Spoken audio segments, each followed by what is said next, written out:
సృష్టిలో ప్రతివాడికి కొన్ని కష్టాలు ఉంటాయి. ఆ కష్టములన్నీ గరుత్మంతుడికి చెప్పుకున్నారు. గరుత్మంతుడు కళ్ళారా చూశాడు.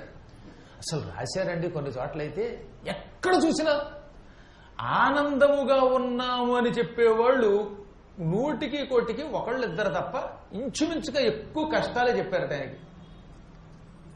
రైతుల కష్టాలు, మనుష్యుల కష్టాలు, నడిచేవాడి కష్టాలు, వాహనం ఉన్నవాళ్ళ కష్టాలు, లేనివాడి కష్టాలు, ఇలా ఒకటేంటి డబ్బు ఎక్కువైపోతే ఇన్కమ్ ట్యాక్స్ రిటర్న్ దాఖలు చేయడానికి ఎలాగాని గింజుకుపోతున్న వాళ్ళు, జిఎస్టీ కష్టాలు చెప్పుకునేవాళ్ళు, ఈ బ్లాక్ మనీని వైట్ గా మార్చుకోవడానికి పడే కష్టాలు, ఇవన్నీ గరుత్మంతుడి చెవులు వేస్తూ ఉంటే ఆయనకి మతిపోయి ఈ మానవులు ఎలా తరిస్తారా బాబు అనుకుని ఒక్కసారిక నారాయణ అని నారాయణ స్మరణ చేశాడు. టక్కన ఆయన రూపం ఆయనకు వచ్చింది. రిమ్మును ఎగిరిపోయి వైకుంఠానికి వెళ్ళిపోయాడు. వెళ్లడంతో ముక్కు కాళ్ళు అన్ని నేలకి తాటించి సాష్టాంగ నమస్కారం చేసి నారాయణ వాసుదేవ పరంధామ పాహి పాహి అన్నాడు. శ్రీ మహావిష్ణువు నవ్వుకని చక్కగా కాలినడకన తీర్థయాత్రలు చేశావా? అన్ని క్షేత్రాలలో రూములు మకాములు అన్నీ బాగున్నాయా? చక్కగా దారిలో నడుస్తున్నప్పుడు ఉప్పుడు పిండి అదేదో ఉంటుంది మరి బౌసీరవ ఉప్మాలు ఇవి కూడా దొరికాయా? కాఫీలు దొరికాయా? అన్నీ దొరికాయా? సుఖంగా ఉన్నాయా అని ప్రశ్నిస్తే ఏం ప్రభు, ఈ భూలోకంలో నా తిండి తెప్పలు నా యాత్ర గురించి నేను ఎప్పుడు పట్టించుకోను, అది ఎలా ఉన్నా సాగుతుంది. కానీ ఇదేం మానవులు, వాళ్ళు ఏదో సుఖంగా ఉంటున్నారు అనుకున్నాను నేను. ఎక్కడ ఒక్కడు సుఖంగా ఉన్నట్టు కనబడ్డాం, అందరూ దుఃఖంతో ఉంటున్నారు. ఎందుకు వీళ్ళందరికీ ఈ దుఃఖం? ఈ దుఃఖం నుంచి వీళ్ళు ఎలా విముక్తి పొందుతారు? ఎలా వీళ్ళకి ఆనందం కలుగుతుంది? ఆఖరికి మహారాజ పదవిలో ఉన్నవాడికి దుఃఖమే, బానిసకి దుఃఖమే అంటే అప్పుడు ఆయన చెప్పాడు, నాయన అవశ్యమనుభోక్తవ్యం కృతం కర్మ శుభాశుభం. మంచైనా చెడ్డైనా చేసిన దానిని ప్రతి వ్యక్తి అనుభవించక తప్పదు. ఒక పని చేశాం, ఆ పని ఫలితం అనుభవించక తప్పదు. నేను ఒకానొకప్పుడు ఈ చరాచర జగత్తునంతా సృష్టించాలి అనుకున్నాను. ఒక సంకల్పం చేశాను. నిజానికి నాకు రూపం లేదు, గుణము లేదు, కర్మ లేదు. అయినా కావాలని ఒక సంకల్పం చేసుకుని నేనేం చేశానన్నమాట, ఒక రూపాన్ని సంపాదించా. ఆ రూపమునకు విరాట్ పురుషుడు అని పేరు. దానికి ఏమని పేరు? విరాట్ పురుష రూపము అని పేరు. ఈ విరాట్ పురుషుడికి కాళ్ళు భూమిగా మారాయి. నిజానికి అప్పటికింకా ఈ పంచభూతాలు లేవు. ఆయన కాళ్ల నుంచి భూమిని సృష్టించాడు. అందుకే మనకి విష్ణు ధ్యాన శ్లోకంలో ఏముంటుంది? భూః పాదౌ అంటే భూమి ఆయనకి పాదములు. పాదముల నుంచి భూమిని సృష్టించాడు ఆయన. తర్వాత ఆకాశాన్ని శిరస్సు నుంచి శిరోద్యౌ అంటే శిరస్సు ద్యౌ ఆకాశం అయ్యింది. అగ్నిహోత్రుణ్ణి ముఖం నుంచి సృష్టించాడు. శరీరము నుంచి నారములు నీళ్లను సృష్టించాడు. ముక్కు నుంచి వాయువులను సృష్టించాడు. ఇలా ముందు పంచభూతాలని సృష్టించాడు. క్రమంగా అనేక లోకములను సృష్టించాడు. ఈ లోకములన్నిటిల్లోనూ ప్రాణులను సృష్టించడానికి ఆయన శరీరంలో ఒక మార్పు వచ్చింది. ఆ మార్పు వల్ల బొడ్డులోంచో తెల్ల తామర పువ్వు బయటకు వచ్చింది. ఆ తామర పువ్వులోంచి చతుర్ముఖుడైన బ్రహ్మ పుట్టుకొచ్చాడు. ఈ బ్రహ్మను ఏం చేశాడు? నాయన, నువ్వు ఈ రోజు నుంచి నీ సంకల్పంతో రకరకాల ప్రాణుల్ని 84 లక్షల జీవరాశుల్ని సృష్టించన్నాడు. తన శరీరములో సగభాగం, అందుకే శివుడికి కేశవుడికి భేదం లేదు. విరాట్ పురుషుడు అంటే శివకేశవులు ఇద్దరి యొక్క అభేదతత్వం. అందుకే తనలో సగభాగమైన ఈశ్వరుణ్ణి నాతో కలిసి ఇటు సృష్టి స్థితి లయలు 3 చెయ్యన్నాడు. బ్రహ్మగారు రకరకాల ప్రాణులు సృష్టించాడు. ఈ ప్రాణులు సృష్టించి ఏం చేశాడు? మీరు ఈ రోజు నుంచి నేను చెప్పిన మార్గంలో నడుచుకోండి. ఈ మార్గమునకు ధర్మ మార్గము, శాస్త్ర మార్గము అని పేరు. ఈ శాస్త్రములలో చెప్పబడినట్టుగా నడుచుకుంటే మీకు సుఖం కలుగుతుంది, ఆరోగ్యం ఉంటుంది. మీ శరీరములు విడిచిపెట్టాక మా త్రిమూర్తులం మా దగ్గరికి తీసుకెడతాం. ఈ శాస్త్రములలో చెప్పిన దాన్ని చెయ్యొచ్చో చెయ్యకూడదో ఆలోచించే శక్తి మీకు ఇస్తున్నాను అన్నాడు బ్రహ్మ. దానికి విచక్షణ అని పేరు. విచక్షణ అంటే ఏమిటనమాట? ఒక వ్యక్తి ఇలా చెయ్యవచ్చు లేక చెయ్యకూడదు అని ఆలోచించే జ్ఞానాన్ని విచక్షణ అంటారు. దానిని బ్రహ్మదేవుడు ప్రాణులకు ఇచ్చాడు, శాస్త్రములు ఇచ్చాడు. ఆ శాస్త్రములు మళ్ళీ ఏం చేశాడు? శృతులుగా అంటే వేదములుగా, స్మృతులుగా, పురాణములుగా, ఇతిహాసములుగా, ఉపపురాణములుగా, మళ్ళీ మహాత్ములు రాసిన సంహితలు స్మృతులుగా అందించాడు. ఇప్పుడు ఏంటనమాట, ఆలోచించే శక్తి మనకిచ్చాడు, ఏం చెయ్యొచ్చో చెయ్యకూడదో చెప్పాడు. వాటిని ఆచరణలో పెడితే చెయ్యొచ్చు అన్న వాటిని చేస్తే ఇక్కడున్నప్పుడు సుఖపడతారు, శరీరం విడిచి నా దగ్గరకు వస్తారు. అందులో ఉన్నదాన్ని వద్దు అని నేను చెప్పాను, అది చేస్తే ఎంత నష్టమో మీకు తెలుసు. అయినా మనస్సును అదుపులో పెట్టలేక మీ విచక్షణని ఉపయోగించక చెయ్యకూడనివి చేస్తే దానివల్ల మీరు నశించిపోతారు. అలా నశించిపోయి రోగాల పాలైతే మిమ్మల్ని శిక్షించడానికి మళ్ళీ నరకలోకాన్ని, అదే మంచి పనులు చేస్తే సుఖం పొందడానికి స్వర్గలోకాన్ని, ఈ 2 లోకాలని ఇస్తున్నాను. ఒకటి అతలం, ఒకటి పరమ పవిత్రమైన స్వర్గం. మధ్యలో మీరు భూమి మీద ఉండండి అని బ్రహ్మదేవుడు ఆజ్ఞాపించాడు. అందుకే ప్రారంభ కాలంలో మంచి లేదు, చెడ్డ లేదు. ఎందుకని? ప్రారంభ కాలంలో అంతా పరమాత్మ సృష్టే. పరమాత్మలో ఉన్నటువంటి కిరణములు ఆత్మల రూపంలో బయటకు వచ్చాయి. ఓ పెద్ద సముద్రం ఉంది, సముద్రంలోంచి ఒక కెరటం బయటకు వచ్చి ఒడ్డు మీద పట్టల్లా, అలాగే పరమాత్ముడు ఒక సముద్రం. ఆ సముద్రంలో ఉన్న కెరటాల లాంటి వాళ్ళని జీవాత్మలం. వీళ్ళందరూ బయటకు వచ్చాక మళ్ళీ ఎప్పుడైనా వెనక్కి తిరిగి సముద్రంలో కలిసిపోవాలి, అంటే పరమాత్మలో కలవాలి. ఆ కలిసిపోతే ముక్తి. కలవకుండా ఒడ్డునుంటే ఇదిగో జీవ రూపం. మనందరం ప్రస్తుతం పరమాత్ముడిని పిలువబడేటటువంటి ఒక మహాసముద్రంలోంచి బయటకు వచ్చి ఒడ్డు మీద పడి దూరంగా కొట్టుకుపోయి తిరుగుతున్న కెరటాలం అన్నమాట. ఈ అలలన్నీ ఇప్పుడు అందులోంచి బయటకు వచ్చి అలలు విలవిల్లాడుతున్నాయి. ఏమని? అయ్యో ఆయనలోంచి బయటకు వచ్చాం, ఎప్పటికైనా మళ్ళీ ఆయనలో కలవాలి కలవాలి కలవాలని ప్రయత్నం చేస్తున్నాం. ఆ ప్రయత్నమే మధ్యలో సాధన. ఈ సాధన వల్ల ఈ అలా అందులోకి వెళ్ళొచ్చు, లేదా విలవిల్లాడుతూ ఇంకా కొంతకాలం ఇక్కడ ఉండొచ్చు. ఈ సాధనకి కావలసిన శాస్త్రములన్నీ ఇచ్చాడు ఆయన. మొదట్లో చాలా మంది శాస్త్రమును తూచా తప్పకుండా చేశారు. సూర్యోదయమునకు ముందు లేవడం, సూర్య భగవానుడికి నమస్కరించటం, హరినామస్మరణ చెయ్యటం, నగర సంకీర్తన చెయ్యటం, సంధ్యావందనం చెయ్యటం, కష్టపడి వ్యవసాయం చేయటం, గృహ నిర్మాణాదులు చేసుకోవటం, భూమిలో ఉన్నటువంటి ధాతువులు బంగారం వెండి మొదలైన వాటిని బయటికి తీయటం, శుద్ధి చెయ్యటం, నవరత్నములను సేకరించటం, లోకశ్రేయస్సు కోసం ప్రజానీకాన్ని అభివృద్ధి చెయ్యడం, ఆలయాలు కట్టించడం, ధర్మశాలలు కట్టించడం, అన్నసత్రాలు కట్టించటం, వృక్ష సంపద పెంచటం, జలాన్ని నిలవ ఉంచటం, ఈ పనులన్నీ చేశారు. క్రమక్రమంగా వీళ్లలో కొంత మార్పు వచ్చింది. విచక్షణని వినియోగించుకోవడం మానేశారు. ఇదేదో కొత్త పదార్థం బాగుందనుకున్నారు. మత్తు పదార్థాలు చెట్లల్లో ఉన్నటువంటి నవలడం మొదలెట్టారు. గంజాయి లాంటివి, ధూమపానం మొదలెట్టారు. చెట్లల్లోంచి, ధాన్యాల్లోంచి, గోధుమల్లోంచి రకరకాలైన మద్యాలు తయారు చేయడం మొదలెట్టారు. ఇవి తాగుతూ ఉంటే కాస్త మత్తు వచ్చి తలకాయ తిరగడం ఓహో అనిపించింది. దీనికి లొంగారు. ఇది తప్పు అని శాస్త్రంలో చెప్పినా సరే పర్వాలేదు, బ్రహ్మలా అంటాడు, రేపు పొద్దున వెళ్ళి దండం పెడితే క్షమించకపోడా అని ఒకడన్నాడు. ఈ విధంగా క్రమక్రమంగా విచక్షణ పోయింది. ధర్మం తప్పారు, అధర్మ మార్గంలోకి వెళ్ళడం మొదలుపెట్టారు, రకరకాల పనులు చేయడం మొదలుపెట్టారు. ఈ పనులకి కర్మ అని పేరు. సత్కర్మ ఆచరణ చేశారు అనుకోండి, అటువంటి వాళ్ళందరినీ, మంచి పనులు చేసిన వాళ్ళందరినీ స్వర్గానికి పంపారట. అదే దుష్కర్మాచరణ చేశారు, వీళ్ళకి దుష్కర్మలకి తగిన శిక్షలు వేయడానికి భూలోకంలో ఎలా అయితే జైళ్లు ఉంటాయో, పాకిస్తాన్ పోలీసుల కంటే కూడా ప్రమాదకరంగా ఉండే యమకింకరుల్ని, యమలోకాన్ని ఏర్పాటు చేశారు. ఇక్కడి నుంచి ఇక కర్మాచరణ వల్ల వాళ్ళు చేసుకున్న పనుల వల్ల కొందరు నరకానికి పోయారు, కొందరు స్వర్గానికి పోయారు. కొందరు సుఖంగా శరీరం విడిచిపెట్టారు, కొందరు దౌర్భాగ్యపు బాధలతో శరీరం విడిచిపెట్టారు. ఎవరెవరు సుఖముగా శరీరము విడిచిపెడతారు, ఎవరెవరు కష్టపడి శరీరం విడిచిపెడతారు అనేది వాళ్ళ కర్మాచరణని బట్టి వచ్చింది, వాళ్ళు చేసుకున్న పనులను బట్టి వచ్చింది. ఆ తర్వాత నరకానికి పోయిన వాడైతే అక్కడ నరక బాధను అనుభవించి మళ్లీ కొంతకాలం అయ్యాక మళ్లీ భూమి మీద పుట్టడం మొదలెట్టారు. పూర్వజన్మలో చేసిన ఆ పాపం వల్ల నరకం అనుభవించి నరకం నుంచి విముక్తి పొంది భూమి మీదకి వచ్చారు గనక ఈ దౌర్భాగ్యులంతా ఏమయ్యారన్నమాట. భూలోకానికి వచ్చాక కుంటి జన్మ, గుడ్డి జన్మ, రోగిష్టి జన్మ ఇవన్నీ వచ్చాయి.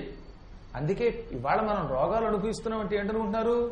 పూర్వజన్మ కృతం పాపం వ్యాధి రూపేణ బాధతే. పూర్వజన్మలో మనం చేసుకున్నటువంటి పాపమే ఈ జన్మలో రోగము రూపంలో మనల్ని పట్టుకుంది. ఈ రోగానికి శాంతి పడాలి. అందుకే ఉత్తి మందులు వేసుకున్నంత మాత్రం చేత పాపములకు ప్రాయశ్చిత్తం అవుదుగా. ఔషధములు తాత్కాలికంగా ఉపశమనమిస్తున్నాయి గాని పూర్తిగా ఎందుకు రోగం తగ్గట్లేదంటే పాప ప్రాయశ్చిత్తం అవ్వడంలా. అందుకనే పాపములకు కూడా తగిన ప్రాయశ్చిత్తం చేసుకోవాలి. జపాలు, తపాలు, దానాలు, ధర్మాలు చేస్తే పాప ప్రాయశ్చిత్తం అవుతుంది. అప్పుడు ఈ మందు పట్టిస్తుంది.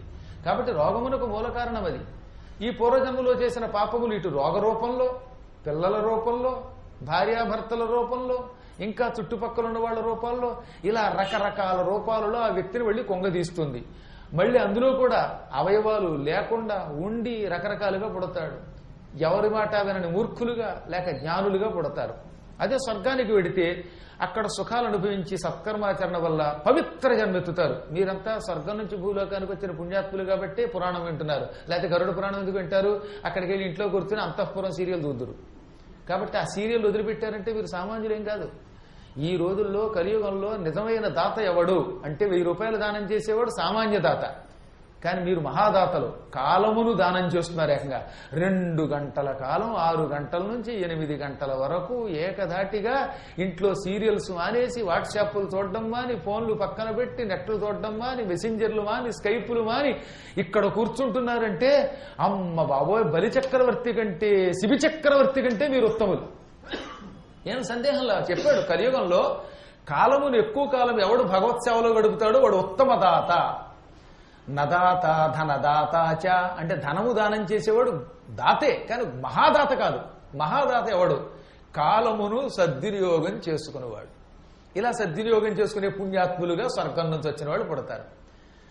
కాకపోతే ఎక్కడో అంతో ఎంతో రవంత దోషం ఉంటుందో వాళ్ళు కొంచెం రోగ రూపంలో వస్తాయి.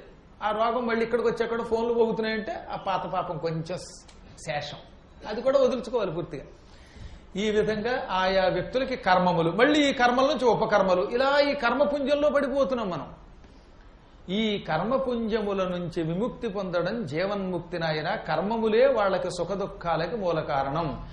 కర్మమే సుఖమూలంబగు కర్మంబె దుఃఖములనిచ్చు, కర్మమే దుఃఖములనిచ్చు కర్తలు తనకు కర్మములు బ్రహ్మకై నన్ను కర్మగుడై పరుల తడవగా నేమిటికిన్. పోతన గారు ఎంత బాగా చెప్పాడు.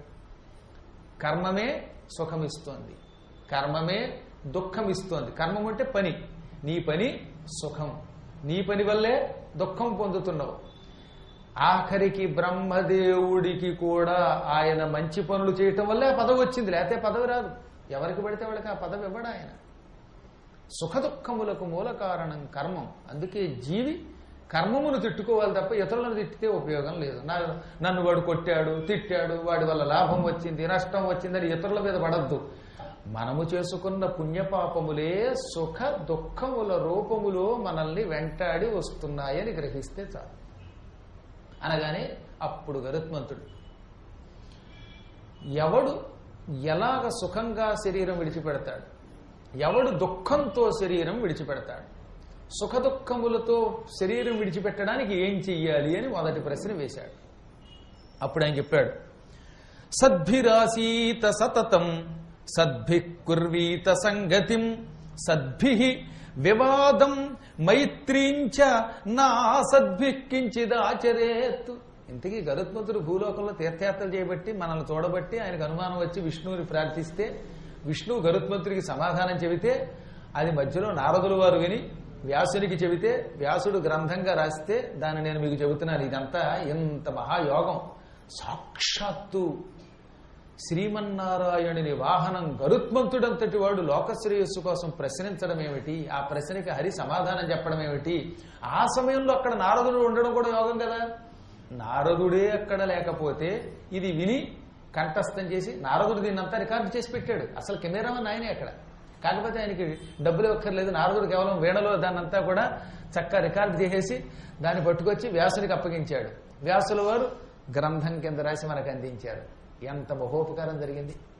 అందులో గరుత్మంతుడికి మొట్టమొదట భగవంతుడు చెప్పిన మాట, ఈ లోకములో సాధువులు సుఖంగా ఉంటారు.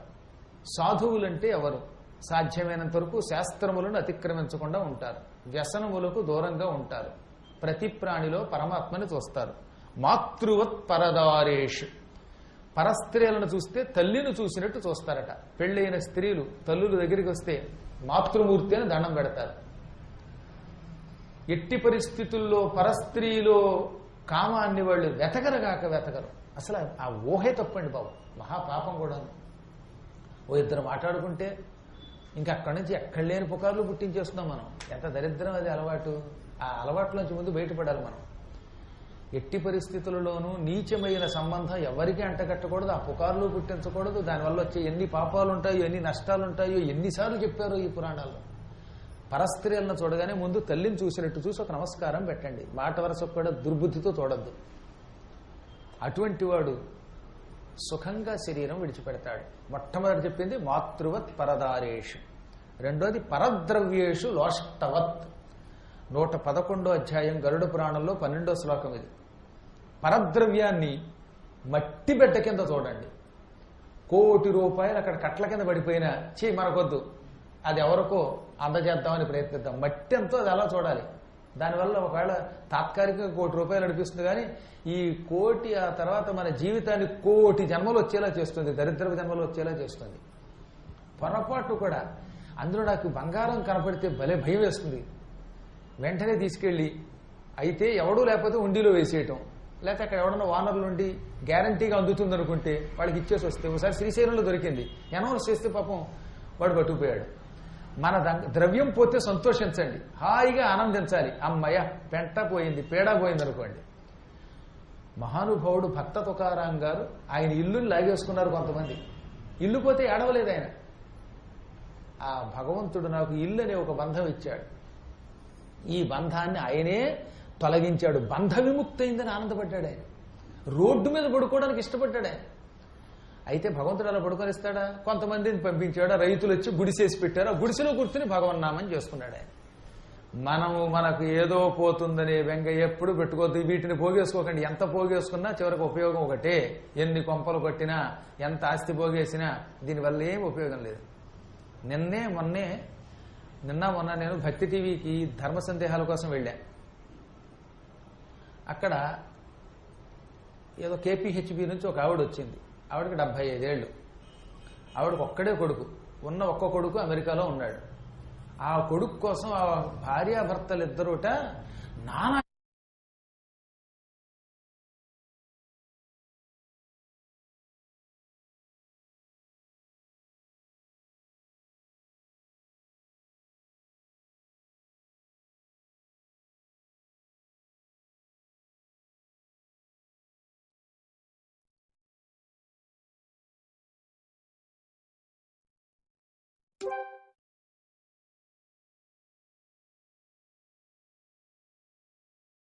దీన్ని మా అబ్బాయికి అందాలి.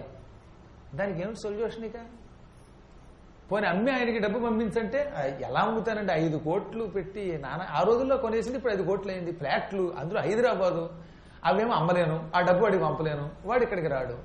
ఎలాగైనా అందాలి.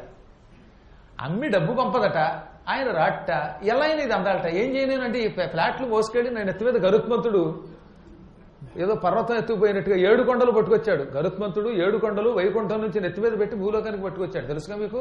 ఇప్పుడు 7 కొండలు ఉన్నాయే, అవి శ్రీ శేషశైల గరుడాచల వెంకటాద్రి నారాయణాద్రి వృషభాద్రి వృషాద్రి. ఈ 7 కొండలు నిజానికి వైకుంఠంలో ఉండేవి.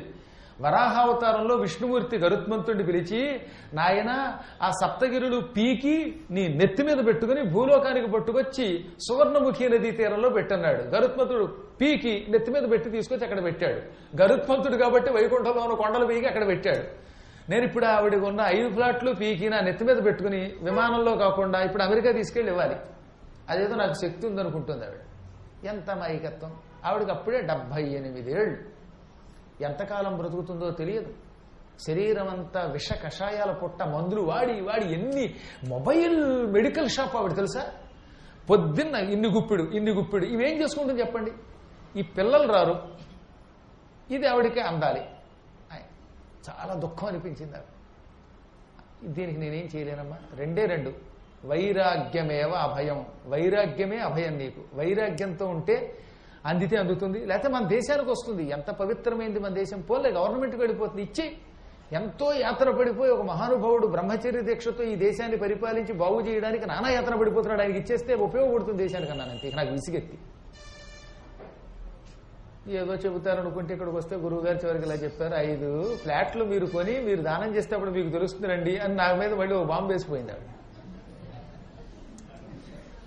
సరే, ఎందుకు చెప్తున్నానంటే ఏమిటి భయం? దీనివల్ల ఏం ఉపయోగం? ఈ కర్మాచరణ ఈ లాభం ఏమిటి? పరద్రవ్యేషు లోష్టవత్. అలాంటి పరద్రవ్యాన్ని చూస్తే ఓ మట్టి పెట్ట కింద భావించండి. కష్టపడి సంపాదించినదైనా మనతో రాదు. అటువంటిది ఇతరుల యొక్క ధనమును అపహరించి పోగేసుకుని బంగారమో లక్షో మిగిలితే దాని మాట వరసకు కూడా తాకండి. వద్దు, మనకొద్దు. భగవంతుడు మన కష్టార్జితం ఎంత ఇచ్చాడో అంతా మనం హాయిగా ఉన్న రోజుల్లో అనుభవిద్దాం. దైవ కార్యాలకి వినియోగిద్దాం, సత్కార్యాలకి వినియోగిద్దాం. పోయేటప్పుడు దీన్నంతా ఓ సత్కార్యానికి వినియోగించి రాసేసిపోండి అంతే. ఎందుకు పలికిరది? తర్వాత మనం తెచ్చాక మనతో పాటు రాదు, మన వారసులకు పెడుతుందనేది భ్రమ.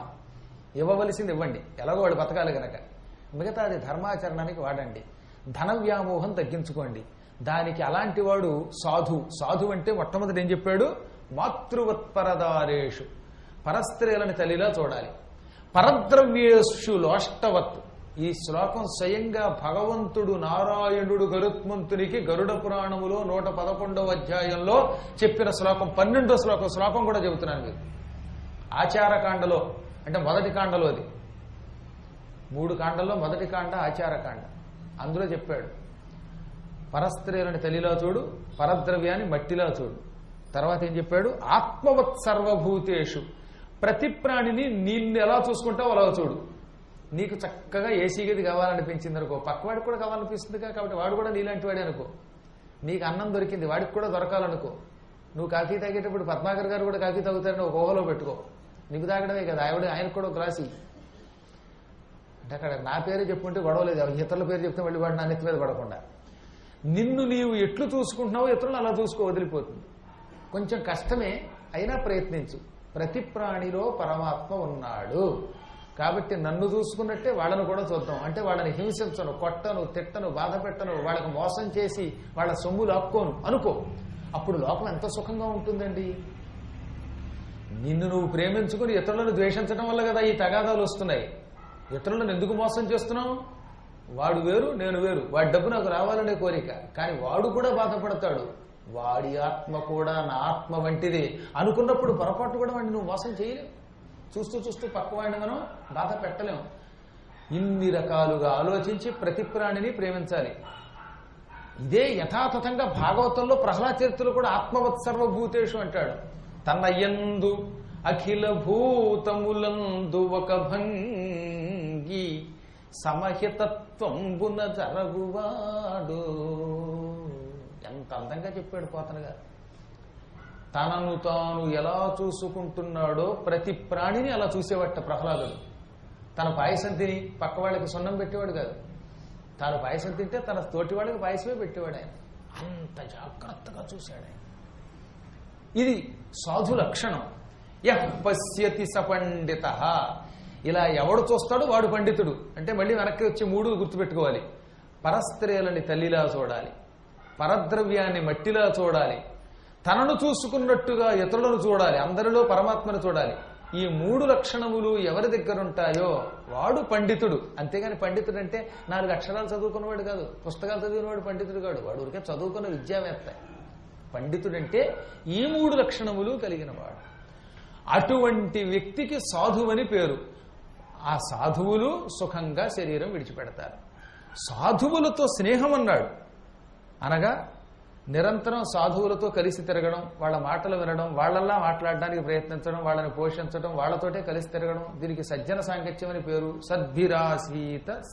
సద్భిరుర్వీత సంగతి. మహాత్ములతో స్నేహం చేస్తే సుఖంగా శరీరం విడిచిపెడతాం. తాను సాధువులో ఉండాలి.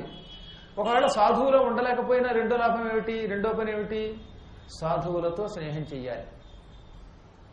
మనం చివరి రోజులలో మంచం మీద పడి రోగములతో తీసుకుపోకుండా సుఖంగా శరీరం విడిచిపెట్టాలంటే అయితే సాధువులులాగా అవ్వాలి.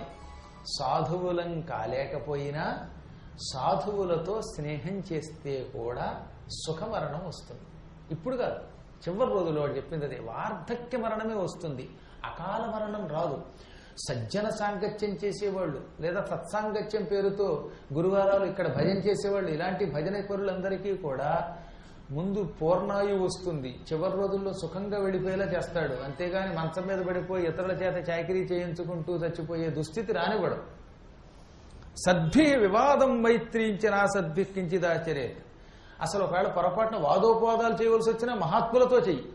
ఎందుకంటే వాళ్ళు సరైన మార్గం చూపిస్తారు. స్నేహము కానీ మాట్లాడడం కానీ ఇవి సాధువులతోటే సజ్జనులతోటే చెయ్యాలి.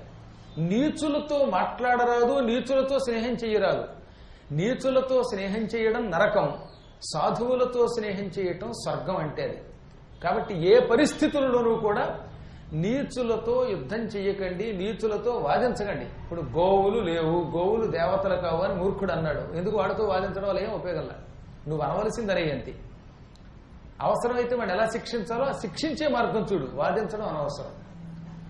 లోకములో కొంతమందిని చీటికి వాటికి వేలెత్తి చూపించి కొట్టి తిట్టి జాతి ద్వేషాన్ని పురికొల్పి నిత్యం ఏదో రకంగా వివాదాలు రేకెత్తించే నీచులతో స్నేహము చెయ్యడము కానీ, వారి మాటలు ఎక్కువ వినడం కానీ, వారిని ప్రోత్సహించడం కానీ ఇవి చేయకూడదంతే. అసలు అలాంటి ఛానల్స్ని మీరు బ్యాన్ చేసేయండి. దానివల్ల మీకు లాభం. పొద్దున సాయంకాలం దాకా దరిద్రపు ప్రసారం చేస్తారు న్యూస్. ఆ దరిద్రపు న్యూస్ ప్రసారం చేసే వాళ్ళకి మీరు అసలు వేరే సమాధానం చెప్పక్కర్లా, దాన్ని స్విచ్ ఆఫ్ చేసి పెట్టేయండి అంతే. ఆ ఛానల్ ఇంట్లో లేకుండా చేసేయండి.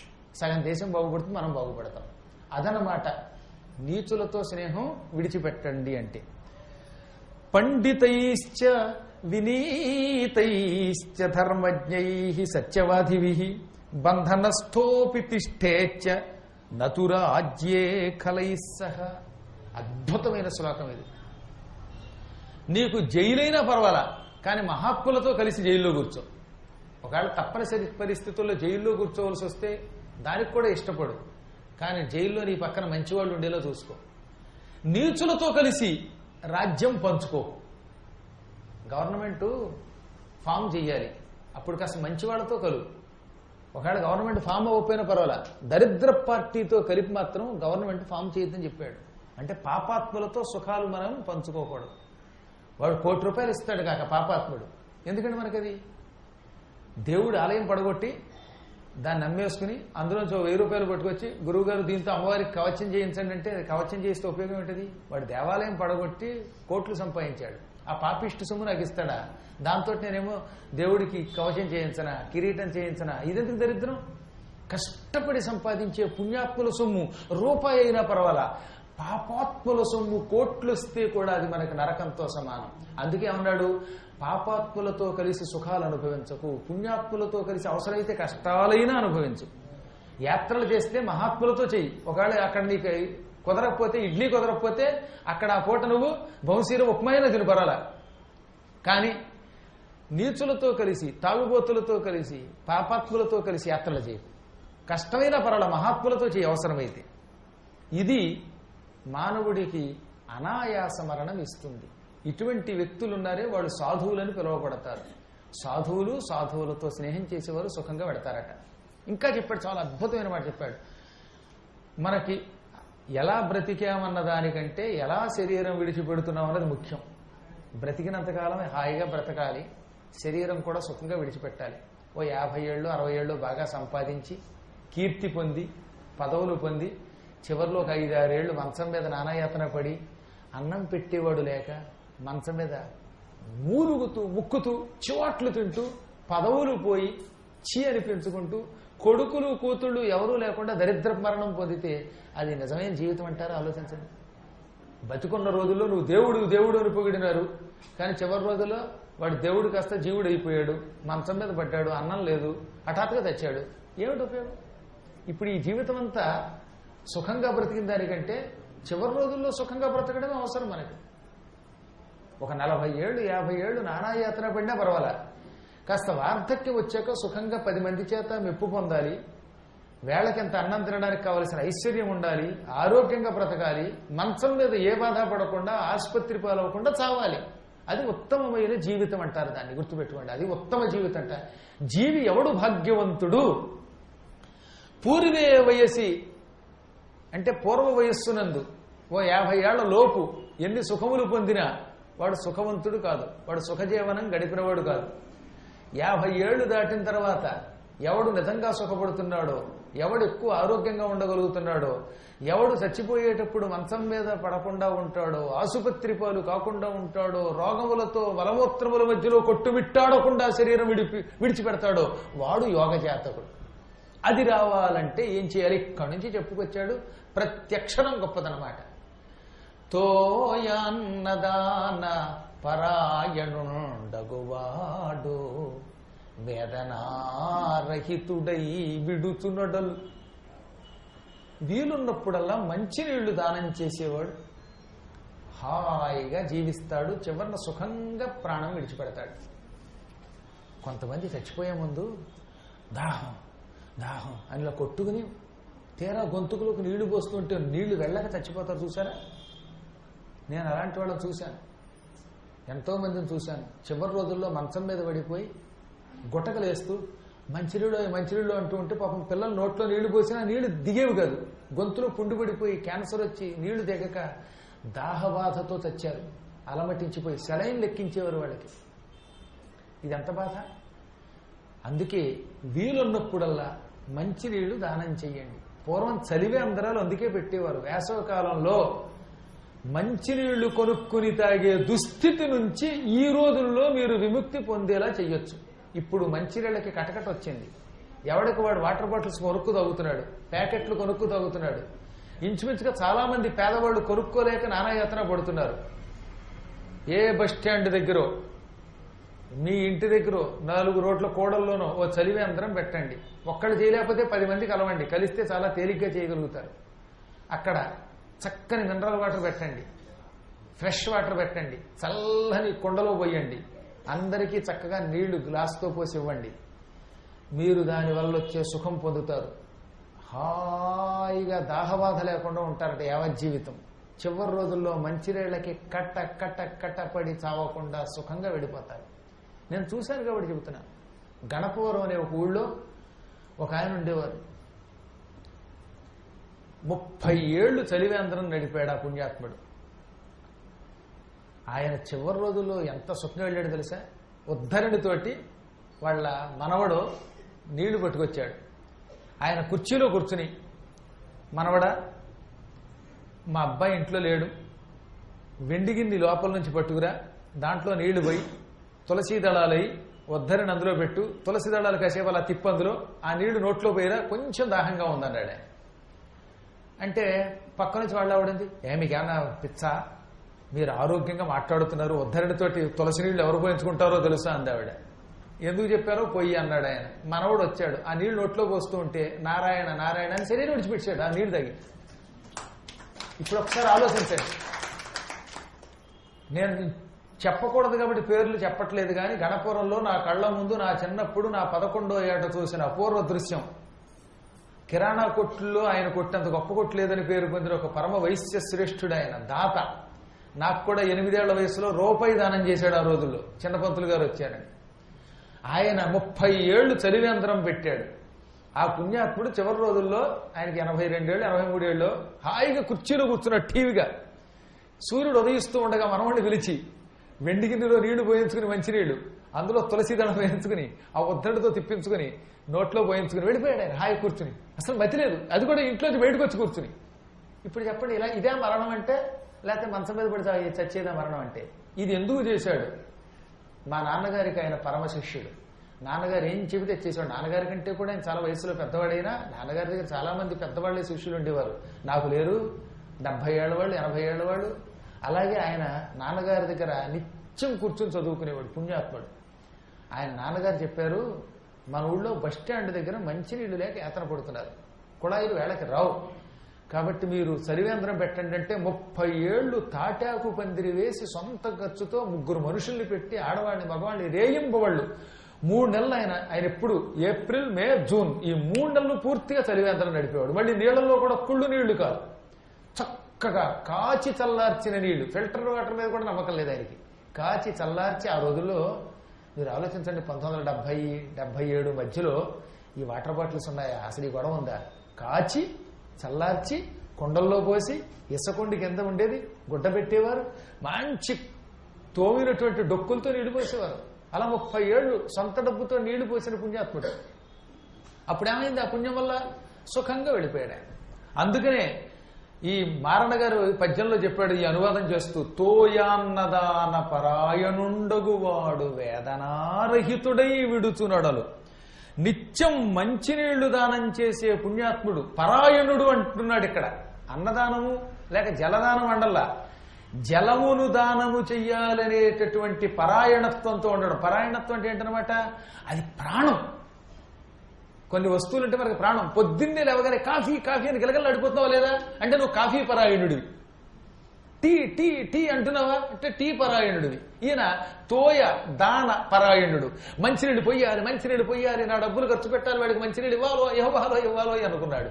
ఇంత పిచ్చితోటి మంచినీళ్ళు పోసి పోసి పోసి ఆ పుణ్యం వల్ల ఆయన అంత హాయిగా వెళ్ళిపోయాడు. అటువంటి వాడు వేదనారహితుడై విడుచునడలు, రవ్వంత బాధ లేకుండా హాయిగా నవ్వుతూ కొడుక్కి మనవడికి అందరికీ టాటా చెప్పి కళ్ళ ముందు వెళ్ళిపోతాడు వైకుంఠానికి.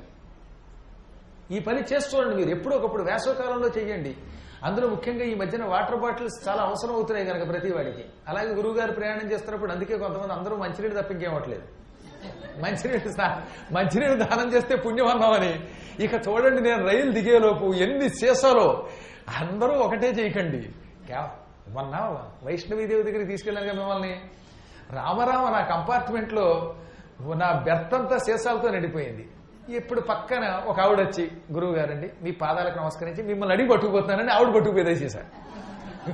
సందట్లో సడేవి అని నాకు చాలా ఆనందం కలిగింది. ఎందుకని, నాకుగా నేను ఎలాగో సీసాలు కొని ఇవ్వలేను అనుకుని వీళ్ళు నా చేత దానం చేయిస్తున్నారని 300 సీసాలు పెట్టారు. నేను రిటర్న్ జర్నీలో వస్తూ ఉంటే ఈ వైష్ణవీదేవి అయిపోయిన తర్వాత బృందావనంలో భాగవత సప్తాహం చేశాం. సప్తాహం నుంచి తిరిగి వస్తూ ఉంటే కరెక్ట్గా 350 సీసాలు వచ్చేసాయి. పిచ్చాళ్ళు తెచ్చినట్టు తెచ్చేశారు నా దగ్గరికి. ఆ సీసాలన్నీ పుచ్చుకుని కంపార్ట్మెంట్లో, జనరల్ కంపార్ట్మెంట్లోకి, నాన్ ఏసీ కంపార్ట్మెంట్లోకి ఒక్కొక్కడికి ఇస్తూ ఉంటే అయ్యి బాబోయ్ అని దండం పెట్టి తీసుకున్నారు. ఏదో ఈ వంకతో నాకు కూడా దానం చేసే యోగం వచ్చింది. నా చేతికి ఇచ్చారంటే నా సీసా నాదే కదా, కాబట్టి నాకు కూడా యోగం పట్టింది. మొత్తం మీద ఏది ఏమైనా జలదానము చేయువాడు మాత్రం హాయిగా చల్లగా శరీరం విడిచిపెడతాడు. శరీరం కూడా తాపం ఎక్కదండి. ఇక్కడ గరుడ పురాణం ఒక మాట చెబుతుంది, చచ్చిపోయే ముందు శరీరం బాగా వేడెక్కిపోతుంది ముందు కొంతసేపు. అందుకే ఉష్ణం అంటారు. జ్వరం వచ్చినట్టు అయిపోతుంది అనమాట, తట్టుకోలేకపోతాడు కొంతమందికి. జలదానం చేసేవాడి శరీరం అంత వేడెక్కకుండా మెల్లిగా చల్లబడుతుంది. ఎలాగో చచ్చాక చల్లబడాలి, ఆ చల్లబడేది చల్లగా పోతే సుఖం కదా. అలాగే అన్నదానం కూడా రెండవది అన్నదాన పరాయణత్వం. అన్నం పెట్టాలని ఓహో నిరంతరం ఉండాలి. ఇంటికొచ్చిన పుణ్యాత్ముడికి యథాశక్తిగా అన్నం పెట్టండి, అంతకంటే పుణ్యం మరొకట్లేదు. డబ్బు ఇవ్వలేకపోయినా పర్వాలేదు, జలం అన్నం ఈ రెండు మాత్రం లేదనకుండా చేయండి. ఎంతో కొంత పిడికిడి అన్నం పెట్టండి కనీసం. అందుకే మార్కండేయ పురాణం ఏం చెబుతోంది, అతిథిన్ కాల సమాగతున్ ఘన బుభుక్షార్తున్ పతిశ్రాంతునా తత మార్గోత్థత ధూళి ధూసరిత గాత్రస్సేద బిందూత్కరాన్వితున జ్ఞాత కులాభిదాను గని. ఎవడైనా మధ్యాహ్నం పూట మన ఇంటికి వచ్చి అన్నమో రామచంద్ర బాబోయ్ మలమల మాడిపోతున్నానని వస్తే, అలాంటి వాడిని, అందులో మిట్ట మధ్యాహ్నం పూట వచ్చాడంటే వాడు తెగ తిరిగి వస్తాడు కదా, అటువంటి వాడిని ఎరా నువ్వు మా కేష్ట, మా గోత్రమా, మా ఊరా అని అడక్కో. వాడు కులం అడక్కు, శీలం అడక్కు, మతం అడక్కు, వాడు ఎవడూ మనకు అనవసరం. ఆ వ్యక్తి చెమట కంపుతూ అసహ్యంగా ఉన్నా, జుగుప్సగా ఉన్నా స్నానం చేయమని అనకుండా ఇంత అన్నం ముందు పెట్టే. ఇదో జబ్బు మనకు కొంతమందికి. వాడు ఒళ్ళంతా కంపు కొట్టుకు తిరుగుతున్నాడు, చెమట వాసన. బాబోయ్ వాడు జుగుప్సగా ఉన్నాడు, చూస్తూ చూస్తూ అన్నం ఎలా పెడతామండి అంది ఒక ఆవిడ. అందుకే ఇక్కడ ఏమన్నాడు, వాడు వేళకొచ్చాడు, అన్నం అడిగాడు, అటువంటి వాడు జుగుప్సగా ఉన్నా ఘనబుభుక్షాత్తుడు గనక అటువంటి వాణ్ణి అసహ్యించుకోకుండా భగవంతుడు ఈ రూపంలో పరీక్షించడానికి వచ్చాడని కనిపెట్టు.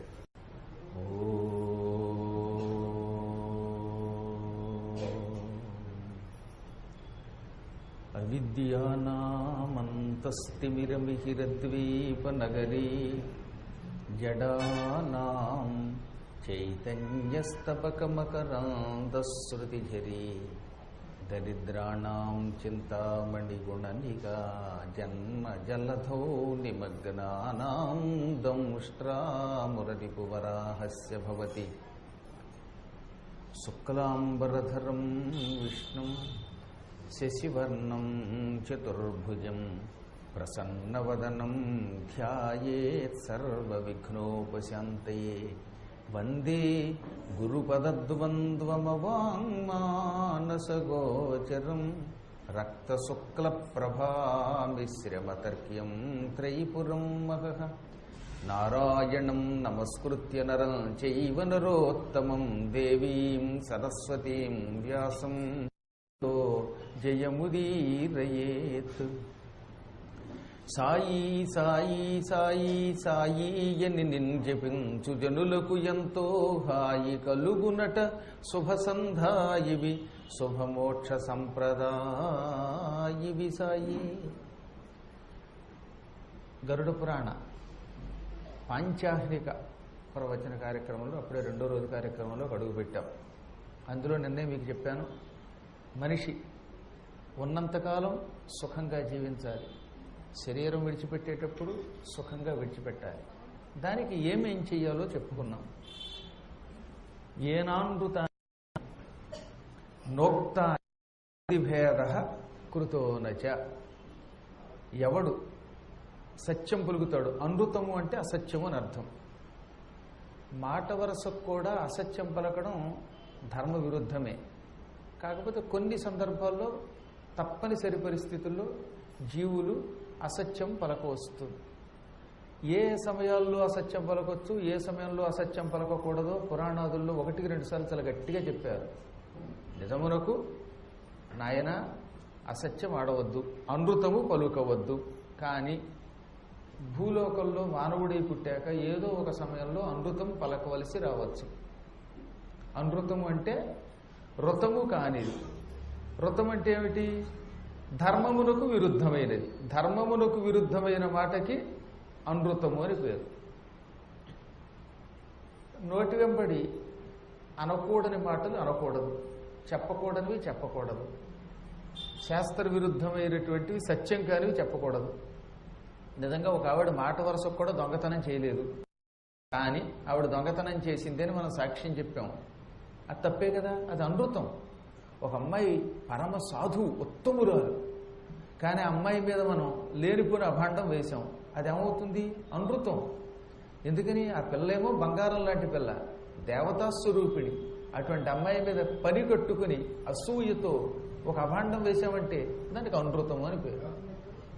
ఒక మహాత్ముడు దాన ధర్మాలు చేస్తూ ఉంటే ఆయన్ని దొంగ అన్నామంటే అది అనృతం. ఇలా చెయ్యకూడని పనులు చేసే పాపాత్ములందరూ కూడా అనృతులు. వీళ్ళందరూ భయంకరమైన యాతనలు పొందుతారు. అందువల్ల మాట వరసకు కూడా అసత్యం ఆడరాదు. అంటే ఎవడు అనృతము పలకడో వాడు సుఖముగా శరీరం విడిచిపెడతాడు. నన్ను బాగానే ఉంది కదే, ఏమైంది ఇప్పుడు మళ్ళీ?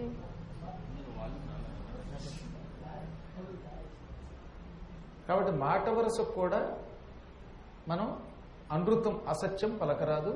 అలా పలకకుండా ఉండేటటువంటి వాడు సత్యవంతుడు. సత్యవంతుడు ఎప్పుడు హాయిగా సుఖంగా శరీరం విడిచిపెడతాడు. మళ్ళీ కొంతమందికి ఒక అనుమానం, హరిశ్చంద్రుడు నిరంతరం సత్యమే పలుకుతానని అన్నాడు, అయినా ఆయన కొన్ని కష్టాలు అనుభవించాడు కదా. భగవంతుడు సత్యం పలికేవాడిని పరీక్షిస్తాడు, అది తాత్కాలిక పరీక్ష, కానీ చివరికి వాడిదే జయం. అందుకే సత్యమేవ జయతే అని వేదం అంటోంది, నేనండం కాదు. సత్యమే చిట్ట చివరికి విజయాన్ని అందించి తీరుతుంది. సత్యం పలికిన వాళ్ళు చివరిని ఎంత సుఖంగా వెళ్ళారో దానికి ఉదాహరణ హరిశ్చంద్రుడు చూడండి. శరీరముతో స్వర్గానికి వెళ్ళిన వాడు ఈ ప్రపంచంలో ఎవడైనా ఉన్నాడా అంటే అందులో అగ్రస్థానం హరిశ్చంద్రుడిని. మొట్టమొదట హరిశ్చంద్రుడు భార్యాసమేతముగా తన భార్యతో కలిసి ఆయన హాయిగా స్వర్గానికి వెళ్ళిపోయాడు. మళ్ళీ రెండో వాడు ఎవరు? ధర్మరాజు. భూలోకంలో నిరంతరం సత్యం పలికాడు. ఆ సత్య ప్రభావం ఏమైంది ఆయనకి? ఆయన కూడా శరీరంతో స్వర్గానికి వెళ్ళాడు. నాయన ఇవాళ ఇది ఇబ్బంది పెడుతోంది, అందుకని దాన్ని తీసేసి ఏదో ఒక్కటి పెట్టి సకరి కార్యక్రమం మధ్యలో చాలా ఇబ్బంది పెడుతోంది. మంచి బాగుందన్న, ఎందుకు ఇవాళ కొంచెం నీకు నిన్ను కలిపురుషుడు ఆవహించాడేమో. ఇదొక్కటి సక్రమంగా పెట్టు, దీనికి కొంచెం సౌండ్ పెంచు. ఎందుకంటే పాపం లైవ్లో చాలా మంది వింటారు, వాళ్ళందరూ ఇబ్బంది పడతారు. గట్టిగా చెప్పండి, నమ పార్వతీపతే సమర్థ సద్గురు సాయినాథ మహారాజుకి జై. ధర్మరాజు కూడా మాట వరసకు కూడా అసత్యం చెప్పలేదు, దానివల్ల ఆయన కూడా శరీరంతో స్వర్గానికి వెళ్ళాడు. మళ్ళీ మనకు కొన్ని ధర్మ సందేహాలు ఉన్నాయి.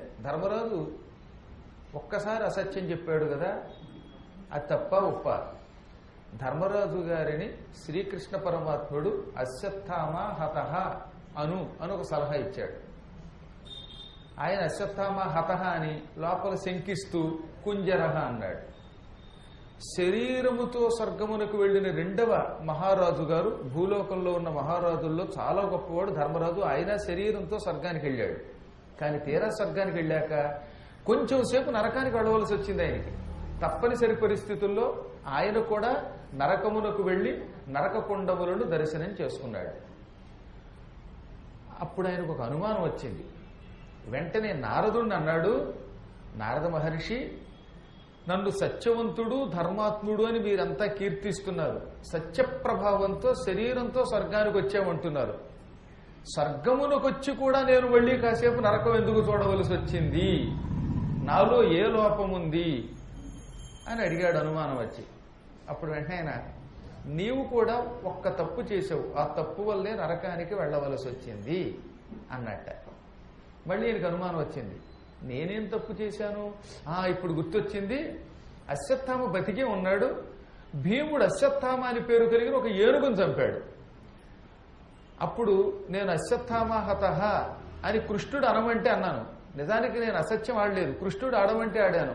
ఆ చిన్న అసత్య దోషం వల్ల నరకమునకు వెళ్ళానా, స్వర్గమునకు శరీరముతో వచ్చి కూడా నరకానికి వెళ్ళానా అన్నాడు ఆయన.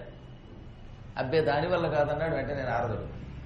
నువ్వు అశ్వత్థామ హతః అనడం వల్ల నరకానికి వెళ్ళా, మరి ఎందుకు వెళ్ళావో తెలిసినా?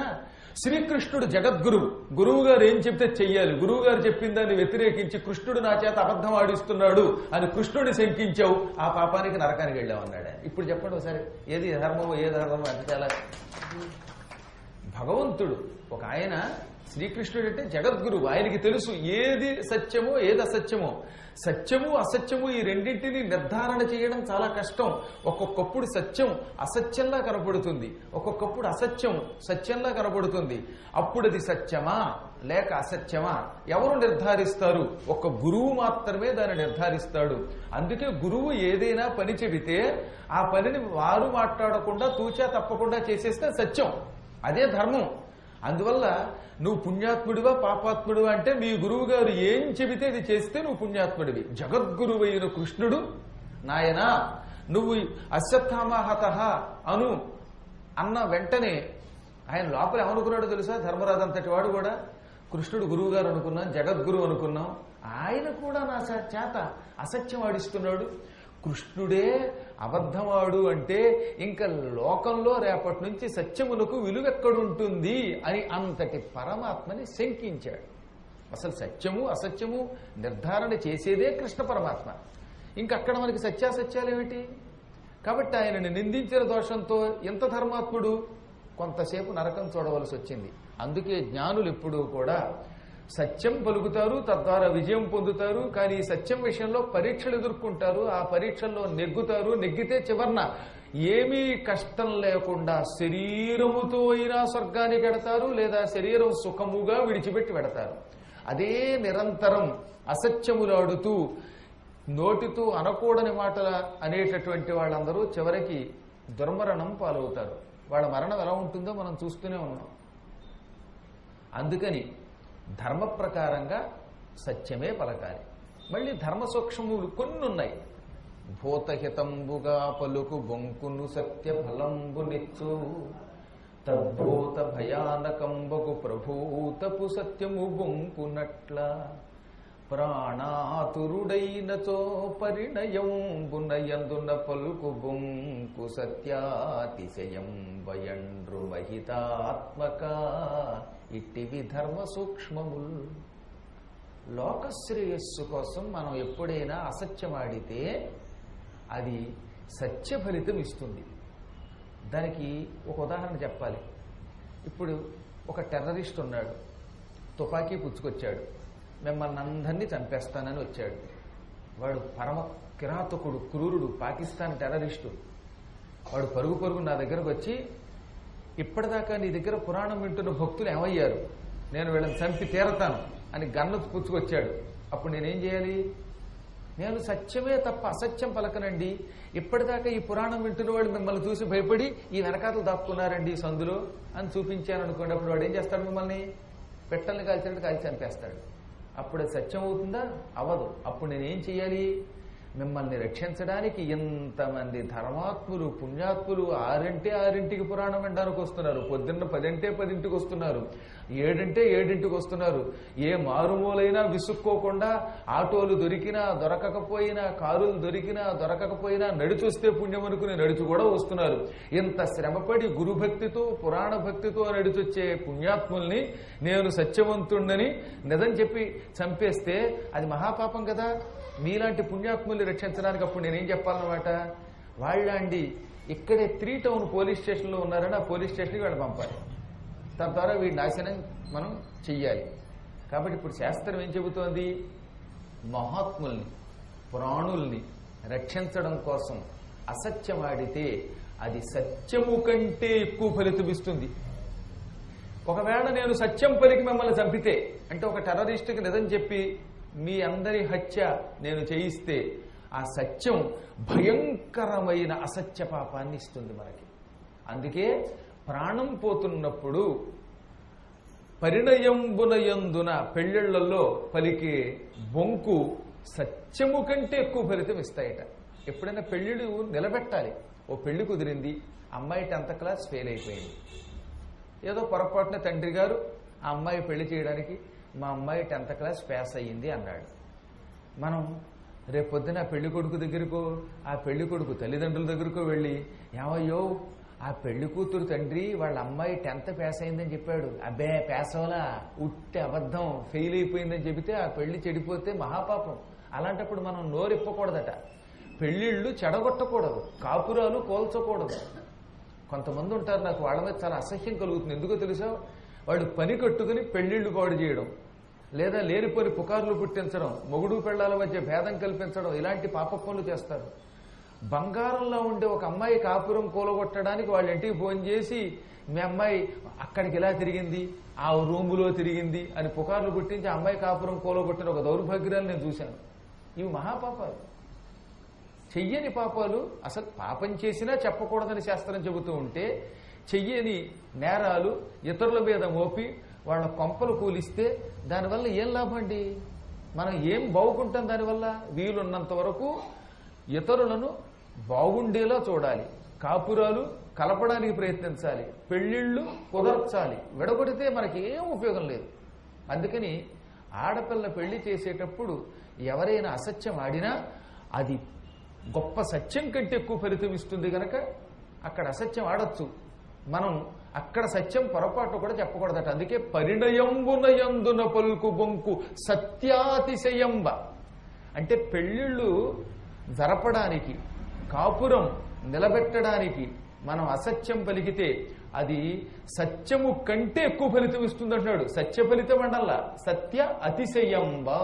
అతిశయం అంటే ఎక్కువ అన్నమాట. ఒక నిజం పలికిన దానికంటే ఎక్కువ ఫలితం మనకు ఇస్తుంది. ఇవి ధర్మ సూక్ష్మములు, ఇవి తెలుసుకుని నడుచుకోవాలి. మళ్ళీ సత్యం పలికితే సుఖముగా శరీరము విడిచిపెడతాడనే ఉద్దేశ్యంతో అనవసర సత్యాలు చెప్పకూడదు. ఇప్పుడు కర్మగాలి ఓ 10,000 జీతం తెచ్చుకుని ఇలాంటి ఆయన నాకు 25,000 అని చెప్పి పెళ్లి చేసుకున్నాడు అనుకోండి. ఆ పెళ్లి కుదరగానే ఆ అమ్మాయి దగ్గరికి వెళ్ళో లేకపోతే వాళ్ళ తల్లిదండ్రుల దగ్గరికి వెళ్ళి, మీ కాబోయే అల్లుడు లేక మీ కాబోయే భర్త 25,000 జీతం అని అబద్ధమాడాడు, వాడికి వచ్చేది 10,000 అని 10 సార్లు అక్కడ చెప్పి ఆ పెళ్లి చెడగొడితే ఇది పాపం. చిన్నా చితక దోషాలని కప్పిపుచ్చవచ్చు. మళ్ళీ పెద్దవైతే చెప్పాలట. ఎటువంటివి? అది కూడా ధర్మ సూక్ష్మమే. ఒక అబ్బాయికి కుష్ఠరోగం ఉంది, వాడు చెప్పకుండా మోసం చేసి పెళ్లి చేసుకుంటాడు. ఒకడు క్షయరోగి, లేక అమ్మాయికి ఏదో దీర్ఘరోగం ఉంది. అలాంటప్పుడు దీర్ఘకాలిక రోగములతో అటో ఇటో చావడానికి సిద్ధంగా ఉన్నప్పుడు మాత్రం నిజం కొండబద్దలు కొట్టినట్టు చెప్పి ఈ పెళ్లి చెడగొడితే అది కూడా సత్యాతిశయం. ఇవి సమయ సందర్భాలని బట్టి గ్రహించి నడుచుకోవాలి.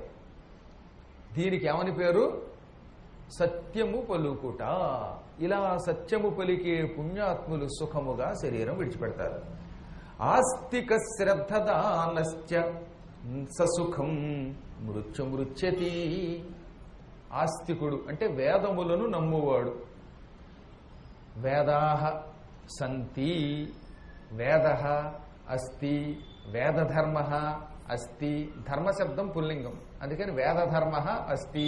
వేదములలో ఉన్న ధర్మము ఉన్నది. బహువచనంలో వేదాహ సంతి, వేదములు ఉన్నాయి అని వేదములను నమ్మి వేదములలో చెప్పిన మార్గములో మేము నడుచుకుంటాము అని పలికిన వాళ్ళకి ఆస్తికులు అని పేరు. అస్తి అంటే ఉన్నది. ఏమున్నది? వేద అస్తి, వేదము ఉన్నది. వేదం ఉంది. ఆ వేదం తర్వాత 4గా మారచ్చు, 3గా విభజింపబడచ్చు, కానీ ఉన్నది ఒకటే వేదం. ఈ వేదమును మేము నమ్ముతున్నాం, అందులో చెప్పినట్టు నడుచుకుంటాం అని దాని మీద విశ్వాసం ప్రకటిస్తే వారికి అవని పేరు ఆస్తికులు. వేదములు నమ్మం, వేద పఠనం ఆపండి అని ఎవడైనా గొడవ చేస్తే వాడికి నాస్తికుడు అని పేరు. ఇందుకే ఆస్తికుడు నాస్తికుడు అంటే ఇది అర్థం. ఇప్పుడు ఈ ఆస్తికులు నాస్తికులు ఇద్దరిలో ఆస్తికుడేమో సుఖంగా శరీరం విడిచిపెడతాడు, సుఖమృత్యువు పొందుతాడు. నీచాతి నీచులై వేదధర్మములు తిరస్కరించేటటువంటి వాళ్ళు ఘోర నరకాల పాలవుతారు. వాళ్ళు చివరి రోజుల్లో తీసుకుతస్తారు. శ్రద్ధధానుడు అంటే శ్రద్ధతో భగవత్ సేవ, భగవత్ కథ వినేవాడు. ఇప్పుడు మీరు పురాణం వింటున్నారు, ఎంత శ్రద్ధగా వింటున్నారు, చెవులు రిక్కించి వింటున్నారు. నిన్నట్లాగే వాడు మైక్ కొంచెం లేదు, రీసౌండ్ ఇస్తుంది, ఇబ్బంది పెడుతోంది. అయినా సరే పాపం మీరు ఎంతో శ్రద్ధగా, అయ్యో ఒక్క ముక్కల చెవి పెట్టకపోతే ఆ వాక్యం దూరం అవుతుందేమో అని రిక్కించి వింటున్నారు. వీళ్ళకి శ్రద్ధధానులు అని పేరు అన్నమాట. శ్రద్ధ లేకపోతే చెప్పేది పూర్తిగా అర్థం కాదు కదా. ఏ క్షణంలో మనం ఏం చెబుతామో ఆ సమయంలో మనం చెప్పేటటువంటిది చెవిలో పడదేమో, గురువుగారు చెబుతున్న మాటలు మా చెవిలో పడవేమో అనే ఉద్దేశ్యంతో ఉన్న 2 గంటల సమయం ఇక్కడ మాత్రమే మనస్సు, చెవులు, ఇంద్రియాలు పెట్టేటటువంటి వాడు శ్రద్ధధానుడు. భగవత్ సేవ చేస్తున్నప్పుడు ధూపమిస్తున్నా, దీపమిస్తున్నా, హారతి ఇస్తున్నా కేవలం ఆ భగవత్ సేవ మీదే శ్రద్ధ ఉంచితే వాడు శ్రద్ధధానుడు. ధర్మ ప్రకారంగా కుటుంబాన్ని నిలబెట్టుకుంటే వాడు శ్రద్ధధానుడు. ఏ వయస్సులో ఏ ధర్మమో ఆ ధర్మాన్ని చెయ్యాలి, దానికి శ్రద్ధధానుడు అని పేరు. బాల్యం ఉన్నది, శైశవే అభ్యస్త విద్యానాం. బాల్యంలో ఎప్పుడూ కూడా విద్యాభ్యాసంతో మనిషి జీవితం గడపాలి. ఇలా బాల్యంలో చదువుకున్నవాడు శ్రద్ధధానుడు. యౌవనే విషయేషిణాం, యౌవనంలోకి వచ్చినప్పుడు వివాహం చేసుకోవాలి. పెళ్లి ఎప్పుడు 30 ఏళ్లలోపే చేసుకోవాలని శాస్త్రం చెబుతున్నది. 30 ఏళ్లు దాటిన తర్వాత అది పెళ్లి చేసుకున్నా ఆ పెళ్లి ఒక మాదిరి వివాహంట, శాస్త్రమయ సమ్మతమైన వివాహం కాదు. 30 ఏళ్లు దాటితే త్రిదశత్వం కోల్పోతాం, అంటే దేవత్వం కోల్పోతాం. అప్పుడు వాడు రాక్షసుడితో సమానం. అందుకే 30 ఏళ్లు దాటిన తర్వాత చేసుకునే పెళ్లి రాక్షస కళ్యాణంతో సమానమని పూర్వకాలంలో శాస్త్రం చెప్పింది. ఇప్పుడు కలియుగంలో 30 ఏళ్లు కాదు కదా, 100 ఏళ్ళు వచ్చినా పెళ్లి చేసుకుని వాడు ఉన్నాడు. చేసుకోకుండా ఉండి బ్రహ్మచారిగా ఉంటే అది మరీ మంచిది. కానీ ఏ 40 ఏళ్ళు వచ్చాకో పెళ్లి చేసుకుంటే ఇంక ఉపయోగం ఏమున్నది? అది రాక్షస కళ్యాణం. నేను చెప్పలేదు, ఇది పురాణం చెప్పింది. బట్టి నా మీద పడకండి. గురువుగారు ఏదన్నా చెబితే పురాణములలో ఉన్న మాటలే చెప్పారు, వ్యాసుల వారు చెప్పింది చెప్పారు, మళ్ళీ మా కోసమే చెప్పారు అని నా మీద కసి పెంచుకుంటే నేనేం చేయగలుగుతాను? మీరు కసి పెంచుకున్నా లేకపోతే ఇంకో రసి పెంచుకున్నా నేనేం మసి అయిపోను. ఎందుకంటే ధర్మం చెబుతున్నాను కనుక. ధర్మం చెప్పేవాడు ఉన్నది ఉన్నట్టుగా చెప్పాలి, కొండ బద్దలు కొట్టినట్టు చెప్పాలి. దాచి చెబితే ఉపయోగం ఉన్నది. అందుకని యవ్వనం రాగానే 30 ఏళ్లలోపు తప్పక వివాహం చేసుకుని సంసారంలో ప్రవేశించాలి. కాదు నేను సన్యాస దీక్ష తీసుకుంటానంటే చిన్నప్పటి నుంచే ఆ దీక్షా విధానం స్వీకరించాలి. మళ్ళీ దానికి కూడా ఒక నియమం ఉన్నది. కొందరు బాల్యము నుంచి బ్రహ్మచర్య దీక్ష, సన్యాసాశ్రమం స్వీకారం చేస్తామని ఒక నిర్ణయం పెట్టుకుంటారు.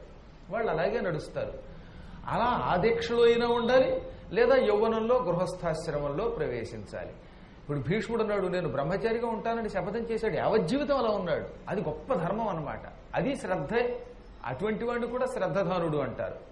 అటు ఇటు కాకుండా ఏ కారణం చేతనో పిచ్చి పని చేస్తే అలాంటి వాడు తాత్కాలిక ఉద్రేకి, వాడు రాక్షసుడితో సమానుడు అయిపోతాట.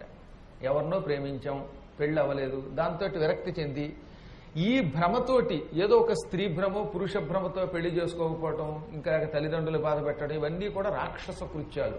వీళ్ళందరికీ అశ్రద్ధధానులు అని పేరు. భగవద్గీతలో కూడా చెప్పాడు కదండి, తల్లిదండ్రులు బాధ పెడుతున్నావంటే నువ్వేమవుతావు? అశ్రద్ధధానుడివి, నువ్వు రాక్షసుడితో సమానం, నీకు నరకం తప్పదు అని శాస్త్రం చెబుతున్నది. మేము నరకానికే పోతాం, ఎవరు చెప్పినా వినము అన్న నీచుల కోసం నేను చెప్పలేను. ఉన్నది ఉన్నట్టుగా విని తరించాలని కోరుకున్న వాడి కోసం మనం చెబుతున్నాం కనుక వాళ్ళు పాటించాలి దీన్ని. కాబట్టి వార్ధక్యం రూపంలో ప్రవర్తించాలి, బాల్యంలో చదువుకోవాలి, యవ్వనంలో గృహస్థాశ్రమంలో ప్రవేశించాలి, వార్ధక్యం రాగానే మునివృత్తి అవలంబించాలి. ఇప్పుడు మీరు చేస్తున్నది మునివృత్తి. ఎక్కువ మంది ఇంకా రిటైర్ అయ్యారు, కొంత వయస్సు వచ్చింది, ఇంకా పిల్లల గురించి ఎక్కువ పట్టించుకోకండి. మనం కన్నాం గనక ఆ పిల్లలకి సంబంధించిన బాగోగులు తెలుసుకోవాలి, వాళ్ళకి ఇవ్వవలసింది వాళ్ళకి ఇవ్వాలి, కానీ ఎక్కువ వాళ్ళతో సంబంధం పెట్టుకోకూడదట. అసలు స్త్రీలకైతే 56 ఏళ్లు దాటాక, పురుషులకైతే 60 ఏళ్లు దాటాక ఇంకా కుటుంబంతో ఎక్కువగా సంబంధం ఉండకూడదని శాస్త్రం చెబుతున్నది. తామరాకు మీద నీటి బొట్టు వలె ఉండాలి. గరుడ పురాణం ఎంత స్పష్టంగా ఆచారకాండలో చెప్పింది. ఏమని? 60 ఏళ్లు నిండిన పురుషుడు, 56 ఏళ్లు నిండినటువంటి స్త్రీ ఎక్కువగా కుటుంబ సంబంధం పెట్టుకోకూడదు. అసలొద్దండల్లా, మళ్ళీ అసలొద్దంటే పాపం. ఎక్కువ పెట్టుకోకూడదు. అంటే కూతురో కొడుకో వాళ్ళతో ఎంత అవసరమో అంతే. తన ధర్మం తాను నిర్వహించుకోవాలి. హాయిగా తాను యాత్రలకు వెళ్ళడం, పురాణములు వినడం, ఈ పనులు వీళ్ళు చెయ్యాలి. యవ్వనంలో ఉన్నవాళ్ళు ఉద్యోగం చేసుకోవాలి, సంపాదించాలి, వాళ్ళ కృత్యాలు వాళ్ళు చేసుకోవాలి. 56 ఏళ్లు దాటిన స్త్రీ లేక 60 ఏళ్లు దాటిన పురుషుడు, ఈ ఇద్దరికీ కొన్ని నియమాలు చెప్పారు. ఆ నియమములు పాటిస్తే శ్రద్ధధానులు. ఈ నియమం ఏమిటంటే అందులో మొట్టమొదటిది, ఎట్టి పరిస్థితులలో ఇతరుల మీద అభాండములు వెయ్యవు. నీకు దొరికింది కదా పెన్ అని, దొరికింది కదా ఫోన్ అని, ఇదిగో ఆవిడిలా అందండి, ఈవిడిలా అందండి. నాకు కూడా ఉత్తరాలు రాసేవాళ్ళు తయారయ్యారు. ఇతరుల గురించి నేను వినే ఓపిక నాకు లేదు. మీరు ఒకవేళ అలాంటివి రాసినా నేను చదవను, తీసి అవతల పారేస్తాను. మీరు ఎవరైనా గురువుల దగ్గరికి వచ్చారంటే ఇతరులలో ఉన్న మంచితనాన్ని చెప్పగలిగితే చెప్పండి. లేదా వాళ్ళు నిజంగా దేశద్రోహం చేస్తూ ఉంటే ఆ దేశద్రోహాన్ని ఆపండి. పాప పనులు చేస్తే ఆపండి. అనవసరముగా ఉట్టుట్టి పుకార్లు పుట్టించకండి. ఇవి మహాపాపం. నీ ఊహలు ఎవరి మీద పెట్టకు. ఎంతో మంది ఈ భూమండలాన్ని తరింపచేయడానికి ఎన్నెన్నో కార్యక్రమాలు చేస్తారు. మనకి ఇష్టమైతే ఆ కార్యక్రమాల్లో పాలు పంచుకోవాలి, లేకపోతే నోరు మూసు కూర్చోవాలి. 56 ఏళ్లు దాటిన తర్వాత పరుల మీద అభాండం వేసిన స్త్రీ కొంతకాలం గుడ్లగోపగా, కొంతకాలం నల్లిగా, బల్లిగా, పిల్లిగా, ఇలా రకరకాల జన్మలెత్తి వికరాంగురాలే పుడుతుంది. చెవుడు బాగా వస్తోంది అంటే కారణం పూర్వజన్మలో ఇలా అభాండాలు వేశామని అర్థం. 60 ఏళ్లు దాటిన పురుషుడు కూడా సాధ్యమైనంత వరకు ఇతరులలో ఉన్న లోపాలు వెతకడం కంటే తాను తరించడానికి మార్గాన్ని ఎన్నుకోవాలి. అటువంటి వాడు శ్రద్ధధానుడని పిలువబడతాడు. ఈ మధ్యకాలంలో అందుకనే అసలు నేను కూడా పీఠానికి వచ్చేవాడిని అవ్వండి, పైకి రానివ్వడంలా. ఎవడేమనుకున్నా పర్వాలేదని అక్కడ తాళం వేసేసి గుళ్ళోనే మాట్లాడి వెళ్ళిపోండి అంటున్నాను. ఎందుకని? గుళ్ళో అయితే కనీసం ఆ దేవుడి సన్నిధానంలో పెచ్చవాగుడు వాక్కుండా ఉంటారు.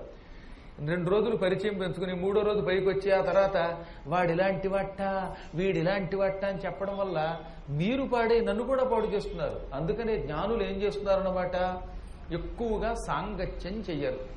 శ్రద్ధధానుడు అనే శబ్దమునకు ఇంకొక అర్థం కూడా, ఎక్కువగా సాంగత్యం చెయ్యకుండా ఉండుట. అందుకే దత్తాత్రేయుడు ఏం చెప్పాడు? సంగతి విడువగవలయును, సంగతి విడువంగ కడున శక్యమైన చేయంగవలయు, సత్సంగము సంగరుజకు ఔషధంబు సద్భజనమిలం. సాధ్యమైనంత వరకు ఎవరితోటి ఎక్కువ స్నేహం పెంచుకోకు. అసలు స్నేహమే విడిచిపెట్టు. ఒక వయస్సు దాటాక ఎక్కువ అటాచ్మెంట్, సంబంధం పెట్టుకోక ఎవరితో. అంటే ఇతరులను ద్వేషించమని కాదు, అనవసరంగా ఎక్కువగా రాసుకు పూసుకు తిరగకు. తప్పదండి, ఎవరో ఒకళ్ళతో ఎక్కువ స్నేహం లేకపోతే అలాగా పొద్దున సాయంకాలం దాకా ఇలా ఫోన్ అలా పెట్టుకుని వాడితో గంటలు మాట్లాడకపోతే నేను ఉండలేను అనుకుంటే, ఒకవేళ సాంగత్యం లేకపోతే నీవు బ్రతకలేని బలహీనుడు అయితే సత్సంగము చేయంగవలయు. సత్సంగం సాధ్యమైనంత వరకు సత్సాంగత్యం చేయి, మంచి వాళ్ళతో మాట్లాడు.